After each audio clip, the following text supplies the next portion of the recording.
911, do you have an emergency? Today on Rescue 911, then a runaway log. And Harold says, my hips broke, and he says, I'm crushed inside. Puts a lumberjack in danger. Harold's dying, and there's nothing I can do for him. Emergency crews go out on a limb on Rescue 911.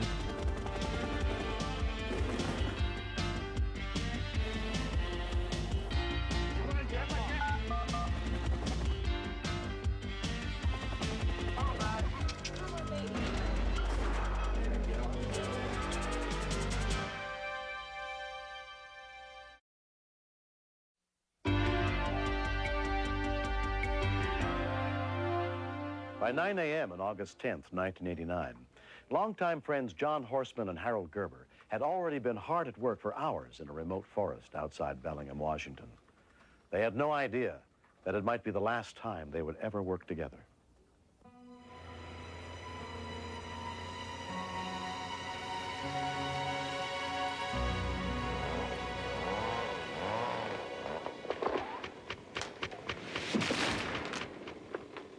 I like watching trees fall down.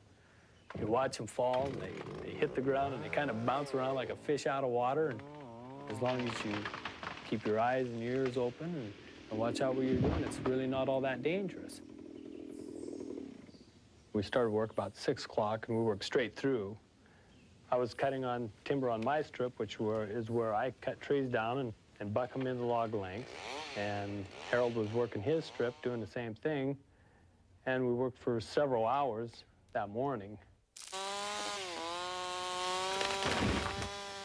He fell a tree, and then he jumped up on it, and he bucked it into log lengths. They'd already been working for 6 hours that day when Harold noticed a log up the hill from him that looked unstable.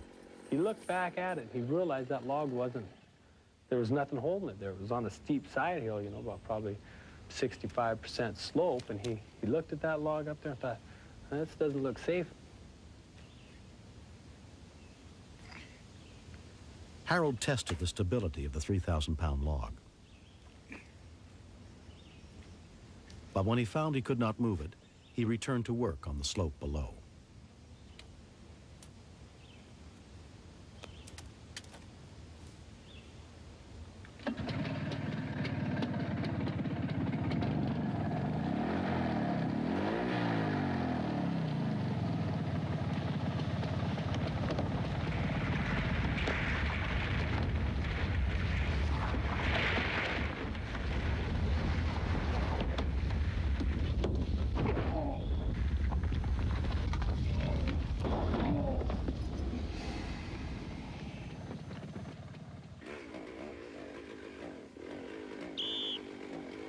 John could not hear Harold's whistle or cries for help because he was wearing earplugs.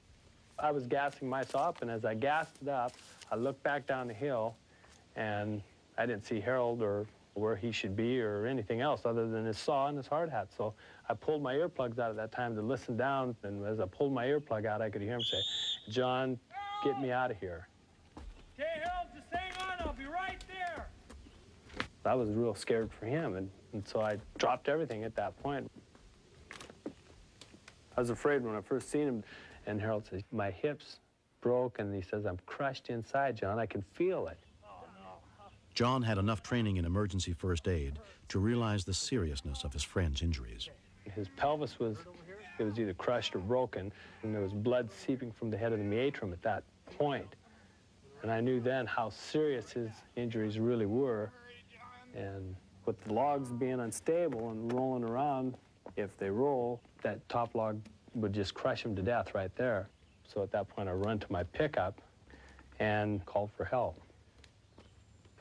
And I picked up a truck driver who was working on a different logging site not too far, a couple miles away from us.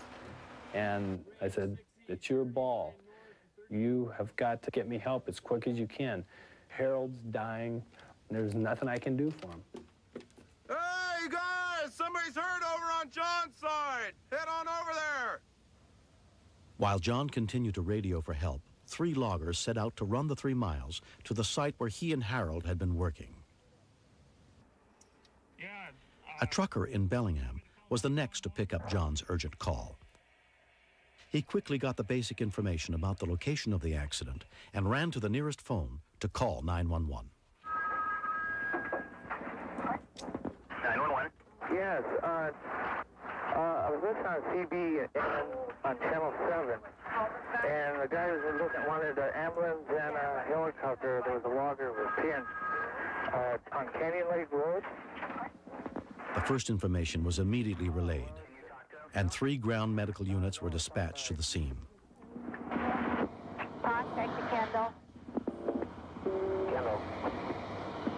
Can you pass the word along that med flight will be in the air in just a few minutes? Yeah, will do. Good. Sure. Thanks for helping. Yep. Okay, bye. Bye-bye. There's no doubt he was in shock, and when he was laying there, he says, you think I could possibly die? And I told him, Harold, I don't know, you're gonna die, believe me, but you better not die right now. I want you to clear your mind. Think of an animal. Elephant. Elephant. Concentrate on your age. 36. You are 29. Wow, he's good. Fool everyone with new Total Effects Serum. It fights signs of aging better than several department store serums. New Total Effects Serum. Your age is your business. Keeping it secret is ours. If you're not... If faced with danger, what would you do? Would you react in time? See ordinary citizens become heroes. Rescue 911 continues next on Discovery Health Channel.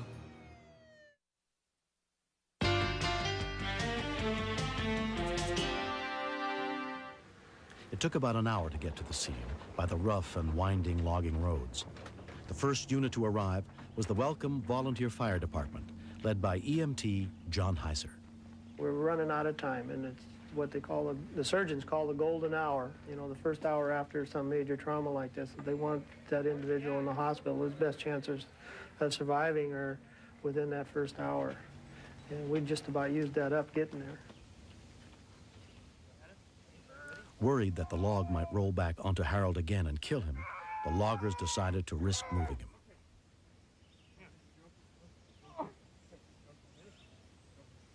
Harold was still conscious and alert, but at that time, John Heiser was coming around the corner with his stuff and the spine board, and then all we had to do then at that point is lift Harold and set him on the spine board, and help started coming real quick after that. Paramedic Tony McQuinn was next. We found Harold talking, but he was in severe pain. He was very pale.